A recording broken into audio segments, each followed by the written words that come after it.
Jadi saya pikir kan saya doang yang denger ya, ternyata Bagas juga denger.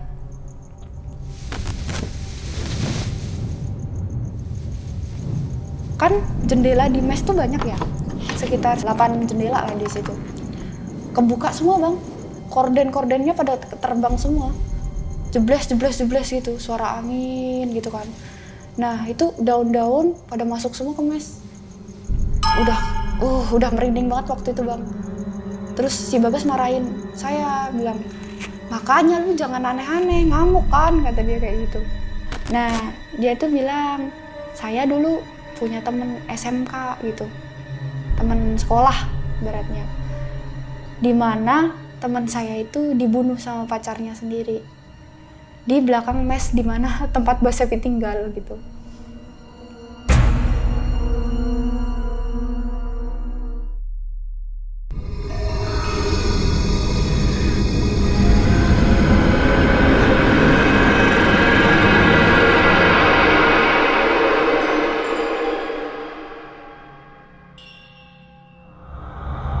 Oh Mama, obrolan malam Jumat. Kembali lagi bersama gue Fajar Aditya. Kali ini di Om Mamat Season 4. Ketakutan terbesar adalah dirimu sendiri.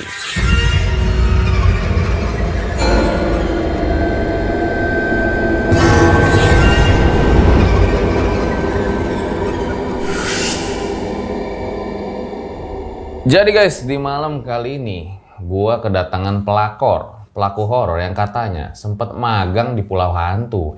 Maksudnya gimana? Langsung aja kita tanya nih. Selamat malam Kak Sevi. Malam.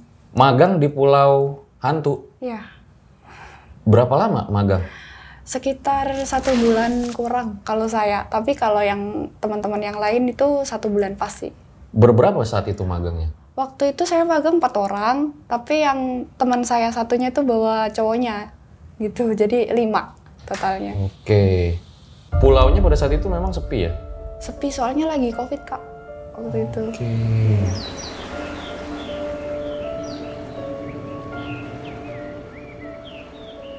Apakah di pulau itu ada Pokemon? Pikachu? Kayaknya ada Naruto deh di sana. Oh, Naruto. Oke, baik, ditahan dulu Kak Sevi ceritanya ya. Sebelum dimulai, gue pengen ngasih tahu guys. Kalau sekarang IG gue udah berubah, bukan lagi The Real Aditya, tapi Don Fajar Aditya. Langsung aja jangan lupa kalian follow. TikTok gue juga berubah, sekarang bukan lagi The Real Aditya, tapi Don Fajar Aditya. Jangan lupa juga beli buku pertama gue, Hilang Dalam Dekapan Semeru, berisi kumpulan cerita horor pendakian. Langsung aja bisa di Shopee, Tokped. Linknya ada di bawah atau bisa juga ke Gramedia terdekat. So, gue rasa langsung saja berikut adalah ceritanya.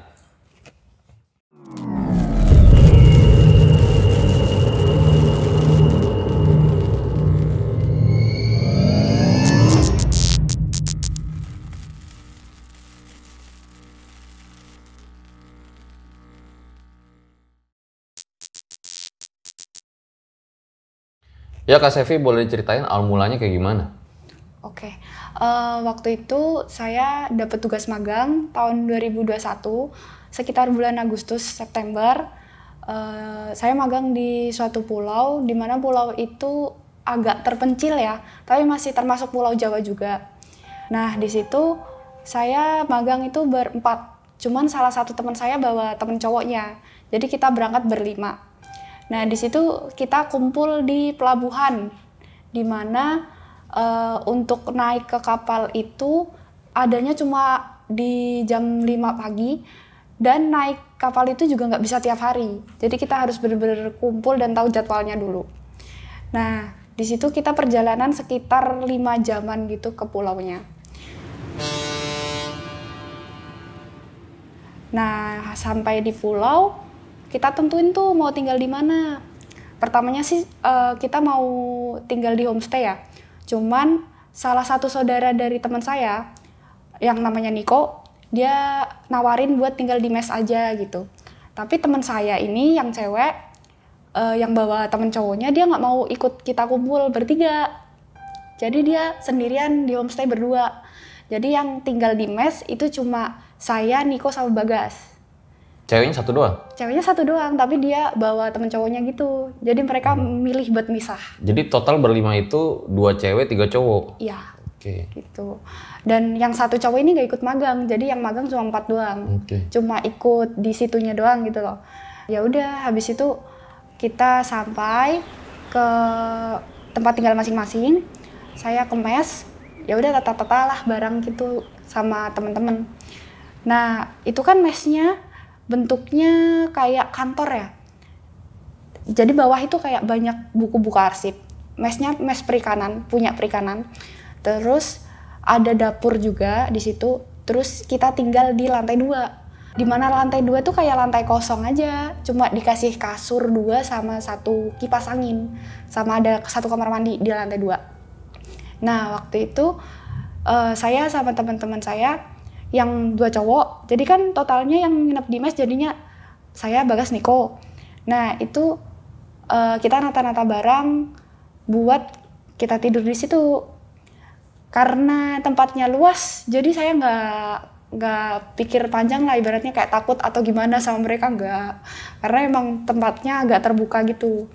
Ya udah, kita nata-nata kasur buat 5 atau 10 hari prepare magang. Karena kita butuh kayak kartu buat magang di bandara tersebut gitu. Jadi ini magangnya di bandara? Iya, magangnya di bandara. Nah, sambil nyiapin berkas semuanya, kita tuh ke bandara itu buat ituin akses gitu loh. Jadi nggak bisa masuk bandara kalau nggak ada akses itu gitu. Kayak cetak ID card lah. ID card gitu. Ya udah, sambil nungguin itu, saya sama temen-temen liburan dulu deh sebelum kita magang gitu. Main-main lah ke pantai-pantai situ.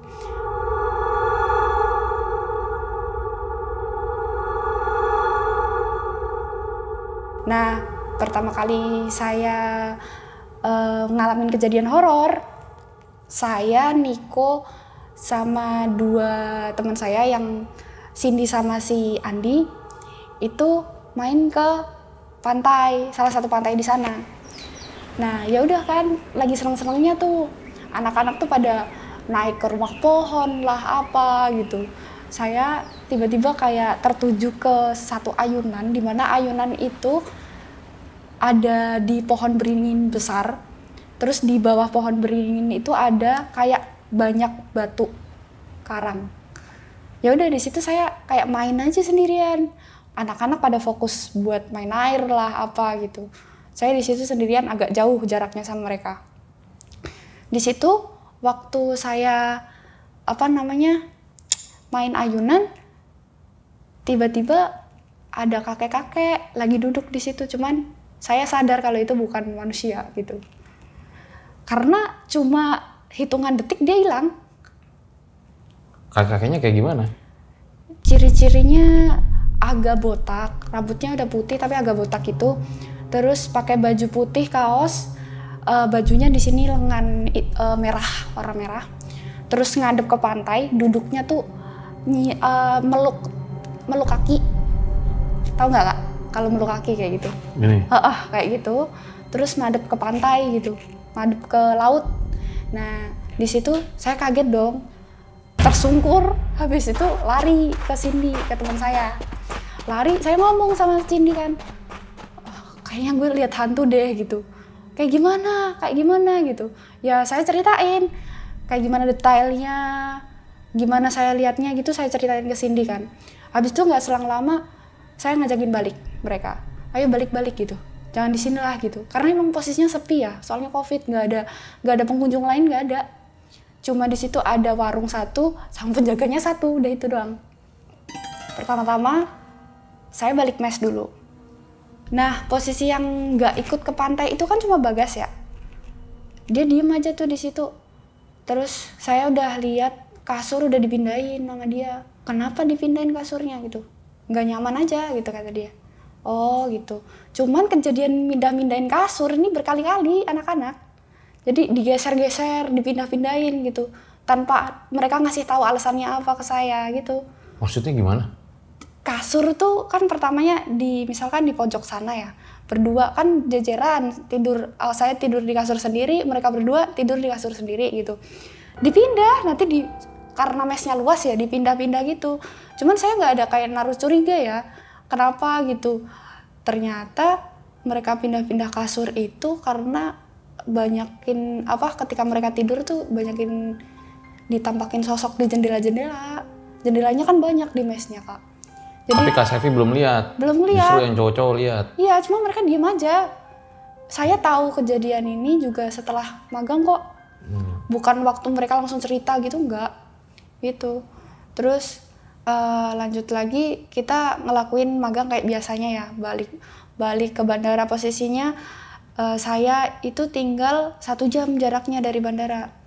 Lumayan juga buat bolak-balik ya tiap harinya. Naik apa? Naik motor, karena emang kita semua bawa motor dari Jogja. Habis itu kejadian horor lagi, itu posisinya waktu inget banget tanggal 9 September. Itu saya lagi kayak galau banget, Kak. Saya putus cinta sama pacar saya waktu itu. Posisinya saya lagi di pulau itu buat magang. Nah, pacar saya ini di Semarang. Singkat cerita kita berantem gitulah, terus putus. Habis itu saya kan ngerasain kayak galau lah ya, biasa. Terus habis itu saya bangunin tuh anak-anak, jam 12 malam tuh saya bangunin. Kan cuma ada Niko sama Bagas ya. Ya udah, Nik, Bagas, bangunlah gitu, temenin gue bilang gitu. Kenapa dah, ngantuk. Si Niko bilang kayak gitu. Serius lu nggak mau nemenin gue gitu. Ayolah gitu, ke bawah, gue bilang gitu. Nah, posisi yang saya maksud di bawah itu, Kak, belakang mes itu ada kayak bangku yang dibuat kayak sama warga, bangku kayu. Nah, itu bangkunya itu suka dibuat nongkrong sama saya sama anak-anak. Bangkunya itu ngadep ke laut. Habis itu ada kapal-kapal yang bersandar di situ. Nempel di pohon. Tahu nggak, Kak? Ada bayangan kan? Buat bangkunya itu kayak ditempel-tempelin di pohon sama si warga situ. Iya, yang kayak kayu gitu ya. Yang kayak antara kayu pohon sama gitu. pohon ya. Kayak gitu. Nah, ya udah saya tuh ngajakin anak-anak ke situ. Jadi kayak ayolah temenin gue nggak bisa tidur, gue bilang gitu. Ya udah, terus mereka nggak ada yang mau nemenin kan. Akhirnya saya ke bawah sendiri. Itu kan posisinya mesnya di lantai 2. Saya ke bawah sendiri, ke belakang sendiri. Nah, saya ceritain dulu tempat mes saya itu berada di mana ya, Bang. Itu sebelah mes itu ada pabrik es batu, di mana pabrik es batu itu tempat es batu buat ikan itu loh. Bukan es batu buat konsumsi ya, buat ikan. Ya, ikan yang udah mati ya. Jadi buat ikan itu. Terus belakang pabrik itu ada sumur tua, di mana sumur itu tuh lebih gede dari sumur biasanya. Sumurnya emang gede banget gitu, tapi udah tua banget sumurnya. Ya udah, di situ deket kan sama belakang mes. Saya turun, saya pakai headset, saya duduk di situ pakai headset sambil nangis lah ibaratnya. Kan waktu itu lagi galau ya. Sambil nangis, gak lama kemudian ada sosok cewek datang nyamperin saya. Itu kan posisinya saya duduk sampai disamperin itu setengah jam lah, sekitar 12:30. Dia nyamperin saya, ngomong kayak gini, "Kak, masuk gitu. Dingin loh, nanti masuk angin," bilang gitu. "Sekarang udah subuh," katanya. Terus dalam hati, saya, subuh kayak gimana nih, baru jam 12:30 gitu. Tapi saya iyain, nggak yang, ini baru 12:30 loh Kak, bukan yang kayak gitu. Ya, oh iya Kak, nanti masuk gitu. Terus dia bilang, boleh duduk nggak gitu? Boleh, saya bilang gitu. Nah, posisi duduknya saya itu ngarah ke pantai, laut. Nah, dia itu ibaratnya kayak saling memunggung gitu loh. Oh gini ya? Gitu. Dia duduknya kayak gitu. Dia tapi tetap madep ke saya. Sayanya madep ke laut karena nggak tahu kenapa saya mungkin posisinya malu ya. Lagi nangis, terus ada orang gitu kan tanya-tanya, ya kita jawab seadanya gitu. Ya udah, terus dia nanyain nama saya siapa. Ya udah, nanyain, terus saya jawab, nama saya Sevi Kak, bilang gitu. Terus saya tanya balik, nama kakak siapa gitu. Terus dia jawabnya, nama saya Nur gitu. oh kakak anaknya ibu angkringan depan ya gitu. Tapi dia diem aja bang, kagak nyaut sama sekali. Ya udah, saya pikir juga anaknya ibu angkringan kan. Terus gak lama kemudian dia bilang, ya udah kak saya masuk rumah dulu ya katanya. Nah yang saya anehin, dia bukan ke arah warga bang, bukan ke rumah-rumah warga jalannya, tapi ke arah sumur itu, jalan ke arah pabrik es sumur itu. Tapi saya nggak mikir kemana-mana, pokoknya saya fokus sama apa yang saya rasain waktu itu ya. Ya udah saya biarin aja gitu. Itu ciri-ciri ceweknya kayak gimana? Ciri-cirinya badannya saya sih, cuman agak gemuk dikit, mungkin tinggi-tingginya kayak saya juga. Cuman waktu itu dia ngikat itu rambut, jadi nggak yang diurai gitu rambutnya. Mukanya? Mukanya biasa aja, ya kayak ya lumayan cantik lah gitu. Terus si cewek itu kan tadi apa namanya balik ya, gak lama kemudian saya naik ke atas, masuklah ibaratnya. Terus anak-anak nanyain, lu dari mana dah?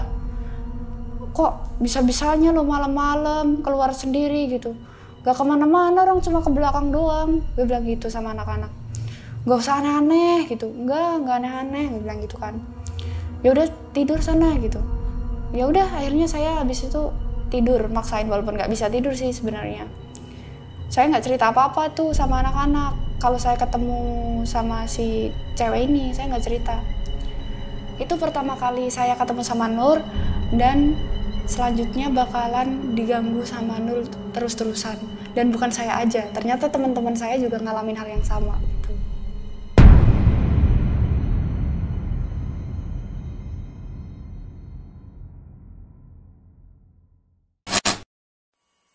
Buat kalian yang punya pengalaman horor nyata, bisa kirim cerita kalian ke email rjl5 atau DM Instagram rjl5.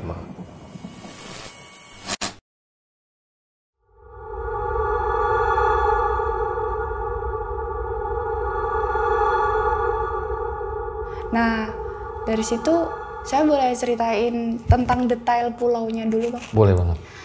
Nah, pulaunya itu cantik banget, Bang. Bener-bener rekomen buat liburan ke sana tuh, rekomen banget. Cuman sepi, nggak tahu karena emang waktu itu saya lagi magang itu pas COVID atau apa saya nggak tahu ya. Intinya waktu saya ke sana itu lagi sepi. Untuk orang-orangnya sendiri, mata pencahariannya mereka itu nelayan sih kebanyakan. Kayak misalkan punya keramba gitu-gitu. Terus banyakan nelayan sama apa yang punya homestay gitu-gitu. Oh iya, villa-villa ya. Villa-villa kayak gitu sih. Kayak Itu banyak nggak sih pemukiman di sana gitu? Atau kayak banyak hutannya gitu malah? Kalau saya bilang nggak banyak ya Bang, soalnya di pulau itu cuma ada 2 desa. Desa inti sama desa bandara gitu. Jadi yang desa inti sih pasti ada banyak penduduknya ya. Kalau yang di bandara saya lihat dikit doang sih. Cuman ada orang-orangnya ada gitu.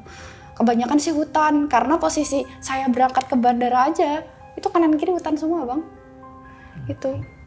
Jadi jarang rumah-rumah warga itu jarang.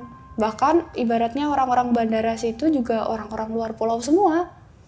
Kayak pendatang semua gitu. Terus lanjut lagi, di mana saya dengar suara kuntilanak pas waktu sama Bagas doang. Niko ini kan punya saudara ya di pulau situ. Punya saudara dia di situ. Jadi kebanyakan main. Kalau emang kita udah selesai magang, dia main sendirian. Gak ngajakin kita gitu. Jadi saya sama Bagas cuma di mes sendirian. Di situ tiba-tiba ada suara kuntilanak. Itu panjang banget. Terus saya kaget kan. Saya bilang tuh sama Bagas, Gas, bukan gue doang kan yang denger gitu. Terus Bagas bilang, udah lu diem aja. Langsung kerukupan selimut gitu dia, ketakutan. Diem aja, ya diem, gak usah banyak wacot kata dia. Oh ya udah deh. Terus lu nggak penasaran itu siapa gitu? Gak usah aneh-aneh ya, kata dia kayak gitu. Cari yuk, gue bilang gitu sama si Bagas. Terus sono lu cari sendiri gitu. Ya udah, Karena saking saya keponya kan Bang, malam-malam tuh saya turun kelilingin mes buat cari itu suara siapa. Suara kayak gimana? Kayak kuntilanak, ketawa tapi panjang, ngelengking gitu. Boleh contohin? Aduh, gimana ya? Ya udah. Suaranya tuh kayak hihi gitu. Jadi saya pikir kan saya doang yang denger ya. Ternyata Bagas juga denger. Oh, terus habis itu kan saya cari nggak ada. Saya naik lagi tuh ke atas. Si Bagasnya ngomong udah ketemu gitu. Nggak ada gitu. Makanya kayak gitu lu cari, nggak bakal ketemu lah, dia bilang gitu. Kan siapa tahu orang iseng, gue bilang gitu kan. Nah, tiba-tiba tuh angin datang Bang.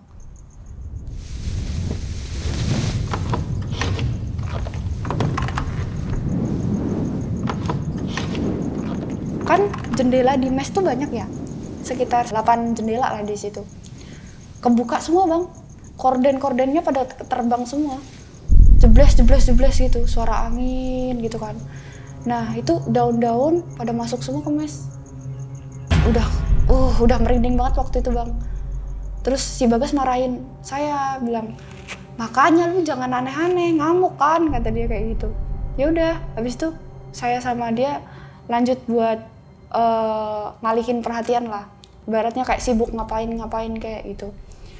Terus si teman saya yang namanya Niko juga ada cerita kalau setiap dia VC-an sama ceweknya di mes gitu, ceweknya tuh selalu lihat itu belakang kamu siapa sih gitu, selalu ditampakin sosok cewek gitu waktu si Niko ini VC sama ceweknya. Terus Nikonya juga kayak nggak yang nanggepin gitu loh gitu. Cewek kayak gimana katanya? Ya serem gitulah, kayak Kunti mungkin. Kayak gitu, bukan yang kayak lihat saya Nur tadi ya, nggak lihat kayak gitu. Itu. Tapi ada lagi yang hubungan sama Nur? Ya itu Bang, itu kemungkinan besar Nur karena emang itu wilayahnya dia gitu. Terus habis itu lanjut yang kejadian horor lagi.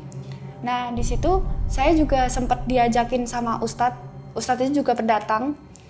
Nah dia ngajakin saya, Cindy sama cowoknya Cindy ini buat ke makam orang yang dituakan di situ. Ibaratnya yang babat alas di pulau itu gitu loh. Nah di situ saya sempat lihat kan ke arah makam itu juga hutan-hutan ya Bang. Kanan kiri hutan semua lah. Nah itu makamnya juga masuk hutan, dimana tuh kita nyari yang kata warga tuh mata air, dimana mata air itu bisa buat wudhu, buat cuci tangan, cuci kaki, dan mandi.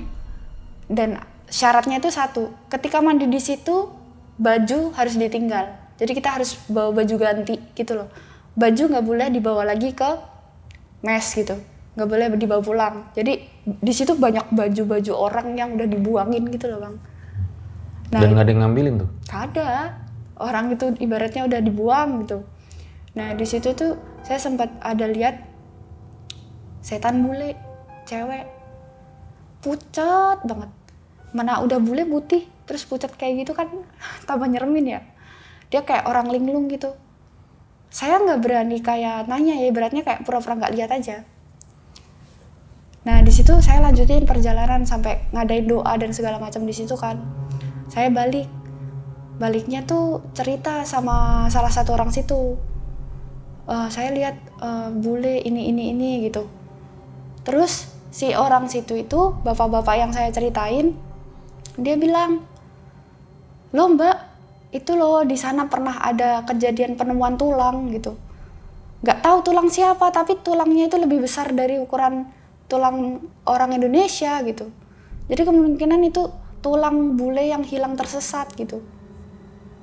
Ya udah, masa iya sih Pak yang saya lihat dia gitu. Emang yang dilihat kayak gimana hantu bulenya? Ya udah kayak bule kuciran lagi dia, nggak yang diurai gitu. Cewek cowok? Cewek kayak dia linglung gitu, jalan linglung. Ada banyak orang ibaratnya kayak misalkan ada orang depan juga diterobos aja nggak minggir gitu. Kayak gitu. Dan posisi waktu saya ziarah itu juga lagi ada peziarah yang lain Bang, jadi nggak yang sendiri itu nggak, walaupun itu di tengah-tengah hutan ya, Itu sih. Terus lanjut lagi. Terus gimana pas tahu kayak gitu? Kaget dong. Kaget langsung kayak, anjir ini beneran ya gitu. Ini jangan-jangan bukan hal yang pertama kali saya rasain gitu. Kejadian kemarin kalau saya ceritain orang kayaknya bakalan punya titik temu deh gitu. Nah,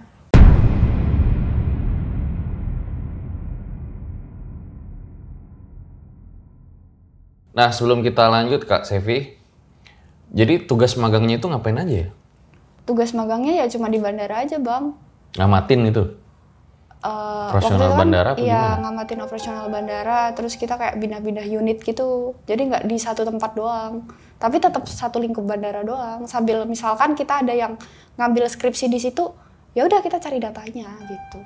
Oke, jadi lebih mengamati operasionalnya aja ya? Iya benar sih. Terus juga di mes itu cuman ada kalian doang, nggak ada orang lain lagi? Nggak ada, cuma saya, Niko sama Bagas doang. Bertiga doang ya? Iya, bertiga doang. Terus gimana lagi? Ya, terus habis itu saya di pulau itu ya, sempet diruat sama ustadz yang saya bilang tadi ngajak ke makam itu. Diruat tuh kalau di Jawa tuh kayak disucikan gitu loh. Ya ritual gitu kan ya? Kayak ritual gitu. Katanya sih aura saya tuh kayak ngundang hawa Hantu gitu? hantu kayaknya ya. Pokoknya si ustadz tuh bilang kayak gitulah. Sama dia nyoba buat nyuciin diri saya gitu. Terus karena saya penasaran juga, saya iyain. Terjadilah itu di ruat itu. Kata Pak Ustadznya, dia bilang kalau Mbak nggak percaya sama saya, boleh ngajak temen gitu. Ya udah saya ngajak si Cindy sama si Andi. Lah si Cindy yang nemenin saya waktu di ruat. Jadi saya tuh disuruh ganti baju, di mana baju itu cuma kayak kemben doang. Kemben kayak jarik gitulah. Oh dia udah ada nyediain gitu? Ada ibu-ibu yang nyediain, bukan Pak Ustadznya. Ada ibu-ibu yang nyediain, terus habis itu kanan kiri dupa.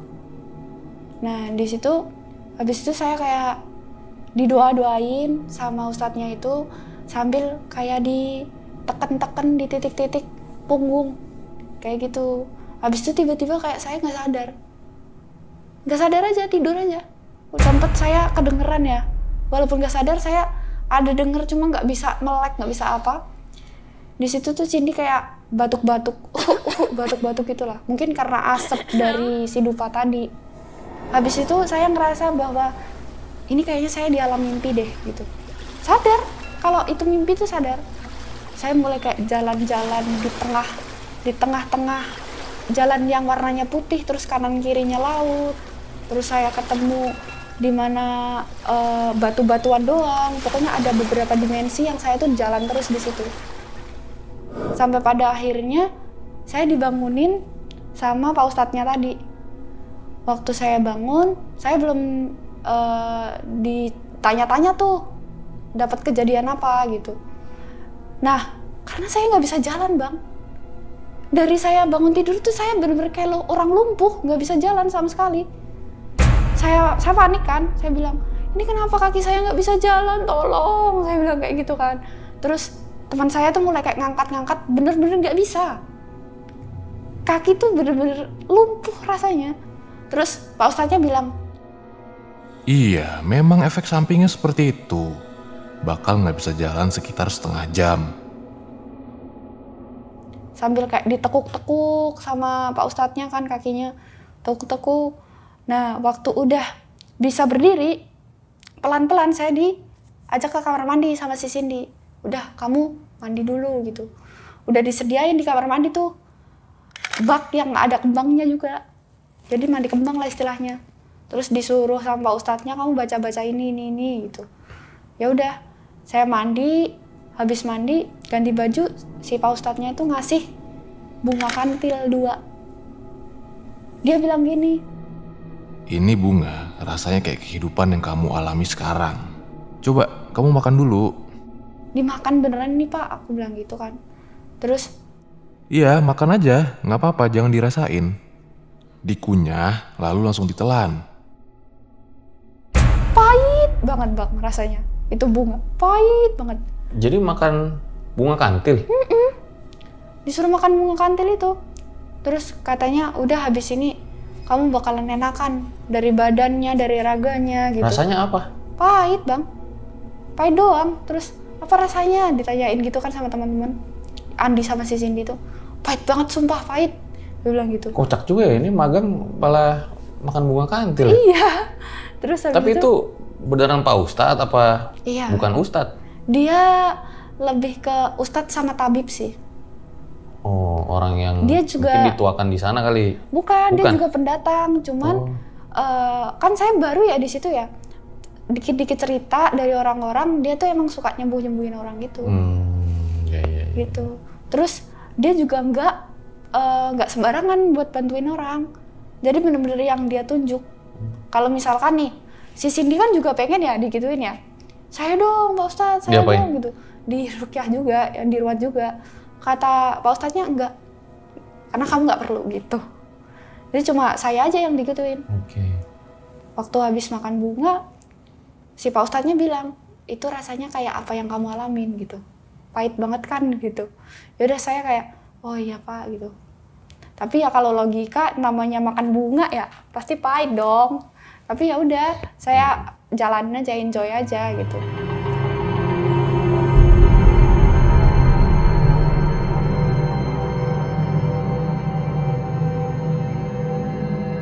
Selang beberapa hari kemudian, udah hampir waktunya selesai magang.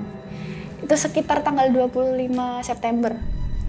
Nah, di situ saya lagi nongkrong tuh di pos Afsek. Di bandara kan ada pos-posnya tuh. Di pos Afsek lagi nongkrong. Tiba-tiba ada salah satu Afsek, namanya Pak Solihin. Afsek tuh apa ya? Aviasi security, kayak Oh, security iya. bandara. Nah, si Pak Solihin ini, dia duduk di samping saya. Dia bilang, Mbak Sevi, kalau misalkan Niko sama Bagas nyari kepiting malam-malam, sampai pulang malam itu kenapa Mbak Sevi nggak mau ikut gitu? ya saya bilang, aduh Pak, udah ngantuk, capek gitu. Jadi nggak ikut deh gitu. Emang dia sendirian nggak takut gitu? Terus saya bilang, enggak ah, biasa aja gitu. Terus si Pak Solihin tuh bilang lagi, Ya anak-anak nggak cerita gitu. emang cerita apa Pak gitu. Ya udah deh, nggak jadi katanya. Nanti Mbak Sevi jadi takut gitu. Ah jangan bikin penasaran dong, saya bilang gitu kan. Enggak gitu. Tetep aja saya maksa. Cobalah, Pak Solihin cerita gitu. Ya udah pelan-pelan ya gitu. Ya udah akhirnya dia mulai cerita tuh. Pak Solihin itu umurnya baru 38 tahunan lah, belum tua-tua banget kok. Nah, dia tuh bilang, saya dulu punya temen SMK gitu, temen sekolah ibaratnya. Dimana teman saya itu dibunuh sama pacarnya sendiri di belakang mes dimana tempat Mbak Sevi tinggal gitu. Karena si teman saya ini hamil, minta pertanggungjawaban dari si cowok, tapi si cowok nggak mau. Si cowok juga orang situ.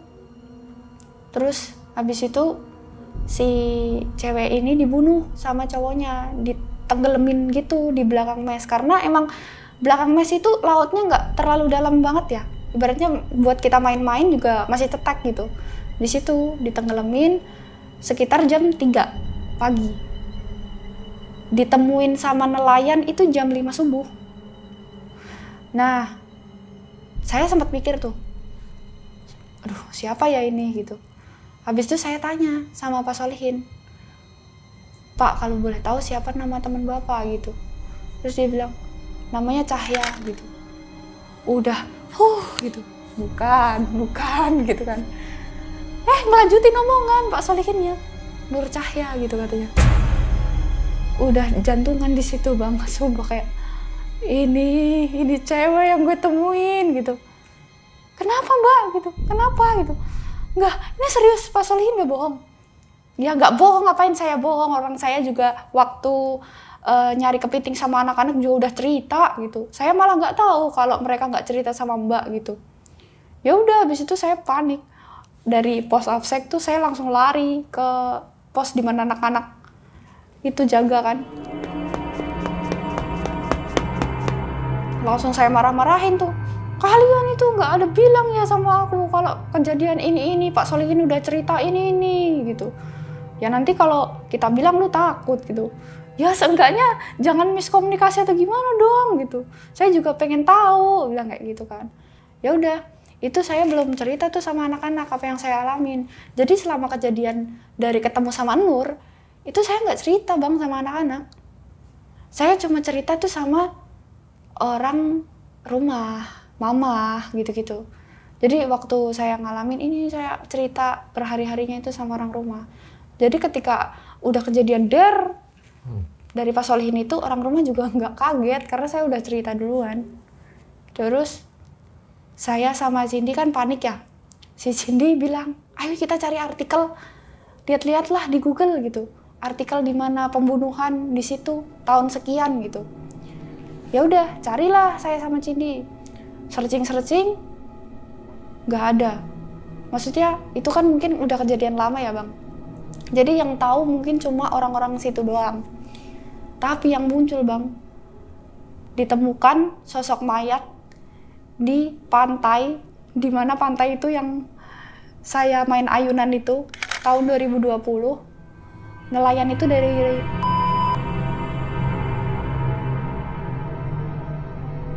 pokoknya jauh dari pulau lah. Dia hanyut ke situ terus ditemuin sama warga setempat. Ya udah, ciri-cirinya yang di artikel itu sama persis sama yang saya lihat kakek-kakek itu kok.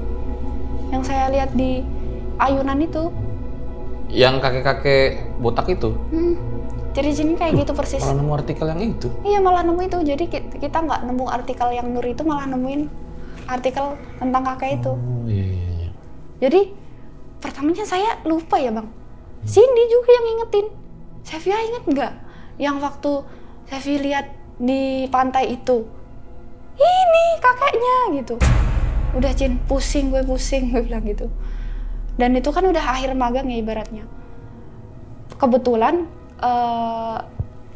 karyawan bandara yang ibaratnya kayak yang nilai kita magang lah. Dia tuh bilang kayak gini, kita kasih waktu kalian 5 hari, nggak harus jaga kayak biasanya. Kalian bebas mau ngapain aja, bebas juga buat ngambil data dan sebagainya gitu. Yang saya lakuin, inget banget waktu itu hari Jumat. Harusnya itu hari Jumat belum selesai magang ya Bang. Hari Jumat itu saya gencer banget buat nyari data, foto-foto semuanya. Pokoknya saya bener-bener pengen buru-buru cabut dari bandara situ dan juga pulau itu. Di situ teman-teman saya kan nyantai ya ibaratnya kayak ya udah kalau lu balik, kalau saran kita sih bareng-bareng ya gitu. Jangan sendiri-sendiri. Saya tuh udah bodo amat Bang. Dari udah kejadian Nur sama kakek-kakek itu udah kayak terkuak ya kisahnya. Itu saya nggak kuat di situ, udah nggak mau lama-lama lagi di sini gitu. Ya udah, karena buat menuju ke Jogja itu kita butuh kapal ya. Kapal itu tuh nggak ada setiap hari Bang. Jadi kapalnya itu ada kayaknya ya, hari-hari tertentu lah. Hari-hari tertentu, pokoknya 3 kali seminggu lah. Di situ ada kesempatan kapal itu nyandar di malam minggu, hari Sabtu. Jumatnya saya selesaiin kerjaan semua. Hari Sabtu mau nggak mau saya packing langsung cabut.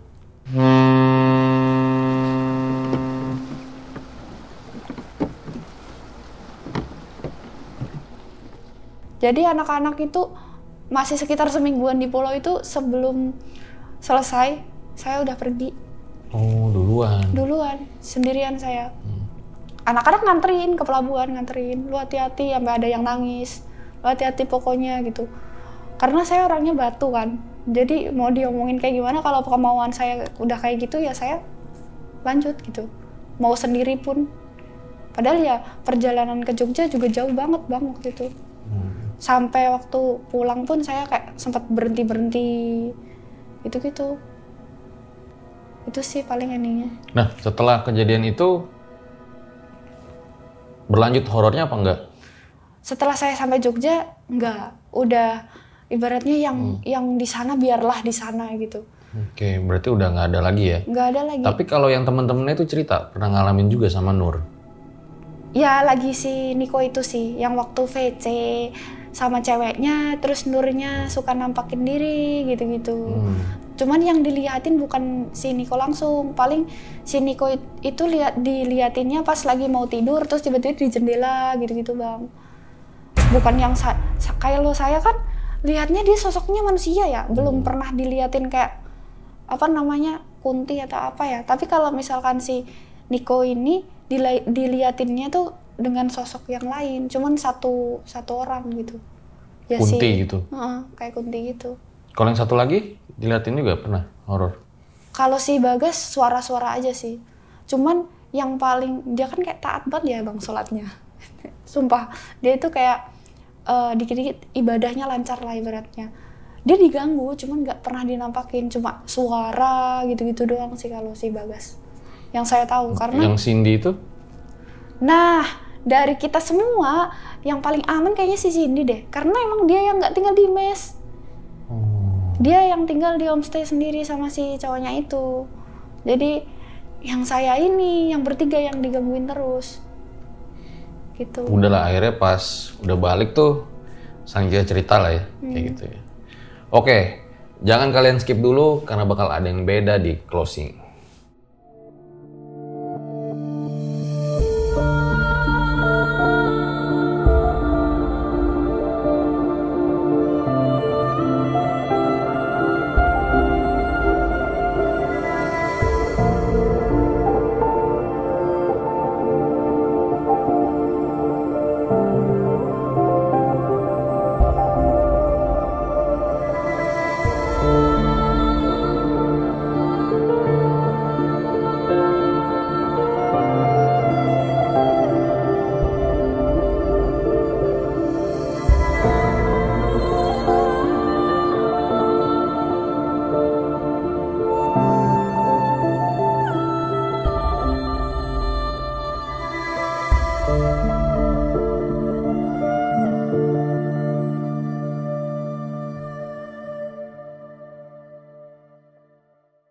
Itu dia guys, sebuah kisah dari Kak Sevi, magang di Pulau Berhantu. Sebenarnya pulaunya nggak berhantu juga, kebetulan Kak Sevi ini magang di pulau tersebut ketemu sama hantu. Nah, Kak Sevi sendiri, menurut Kak Sevi kan pulaunya itu cantik banget ya. Sebetulnya apa sih yang bisa kita kontribusi buat pulau itu gitu? Ya karena waktu saya magang itu posisinya lagi COVID ya, mungkin itu penyebabnya menjadikan pulau itu jadi sepi gitu. Sekarang sih semoga aja banyak lah yang berwisata ke situ karena emang bener-bener bagus gitu. Jadi kayak sekalian aja kita promosiin gitu ya kalau misalnya ke sana, IG story segala macem gitu ya. Sih, karena emang tempat wisatanya banyak ya di sana. Nah sekarang berarti udah lulus kuliah? Udah. Oke. Iya, alhamdulillah udah. Ada nggak sih yang bisa dipetik gitu dari pelajaran magang itu di dunia nyata ya? Mungkin kalau di tempat orang ya udah jangan sembarangan aja sih buat ngelakuin hal-hal. Kalau saya kan orangnya kepoan banget ya ibaratnya. Udah deh kalau udah terjadi hal kayak gitu, udah ngalamin kayak gitu nggak usah dicari-cari ibaratnya. Nanti jatuhnya kayak nggak bagus. Gitu. Tapi akhirnya putus sama pacarnya? Apa balikan lagi? Nah, habis dari itu balikan lagi sih. Oh makanya nggak diganggu lagi sama Nur kan ya? Iya ya. Oke deh, thank you Kak Sevi ya udah cerita di RJ5. Sama-sama. Gue sekarang sebagai inspektur horor tragedi akan menyimpulkan kisah pada kali ini.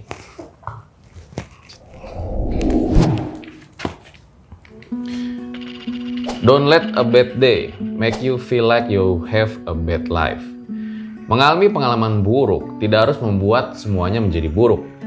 Anggaplah hal tersebut hanya cobaan dan tantangan selama menjalani hidup. Dan buat kalian yang masih menjalani magang dan PKL, tentu ini hanyalah permulaan dari kerasnya dunia yang bakal kalian jalani. Karena bila Anda menyerah pada hari ini, akan sangat disayangkan bisa jadi keberhasilan itu sudah di depan mata. Gue Fajar Aditya menyimpulkan kisah pada kali ini bikin merinding. Jadi gue rasa cukup demikian episode pada kali ini. Fajar Aditya, RJ5 undur diri. Ciao.